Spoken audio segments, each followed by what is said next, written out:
করেছিলাম বেগম, বলতো এই পুষ্পের বাগান হতে ওই পুষ্পের বাগানে কিসের বাচ্চা প্রবেশ করে? তো বেগম বলেছে, স্বামী আপনার এই পুষ্পের বাগান হতে ওই পুষ্পের বাগানে একটি চিগাল চিগালে ছাড়া আমি বলেছেন আমার এই পুষ্পের বাগান হতে ওই পুষ্পের বাগান একটি এদিন শুধু তা নয়, আমরা দুজন মিলে অঙ্গীকার করেছি যদি আমার কথা সত্য হয় আর বেগমের কথা মিথ্যা হয় তাহলে একখানা তাঁত পরিধান করে আর একখানা তাঁত বুকে দিয়ে পৃষ্ঠমরা বন্ধন করে পাঠিয়ে দেবো 5 বৎসরের জন্য সেই বনবাসে।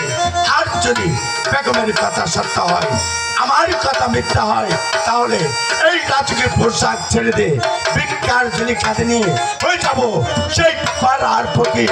তাই তো বলছি আমার কথা সত্য হয়েছে, নিয়ে যাও তোমার বেগম আম্মাকে। ছাড়া একবার আপনার অঙ্গীকার ভঙ্গ করো। বলে চল্লা আমরা হয়েছি মুসলিম জাত, একবার অঙ্গীকার করে যদি অঙ্গীকার ভঙ্গ করেন তাহলে আমার স্থান হবে সেই অন্ধকার। না না জনাবে না, আমি চাই না আপনারা ওই দোদকবাসী হয়ে যান। আমি চাই আপনারা দেশবাসী হন, আপনাদের সুখে আমি সুখী, আর আপনাদের দুঃখে আমি মহাদুঃখী।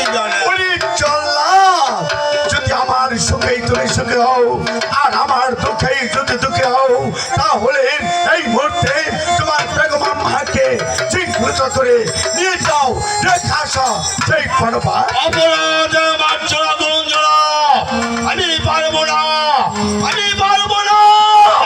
মায়ের হাতে চিহ্নে অপরাধের চল্লা ফিরে এসো।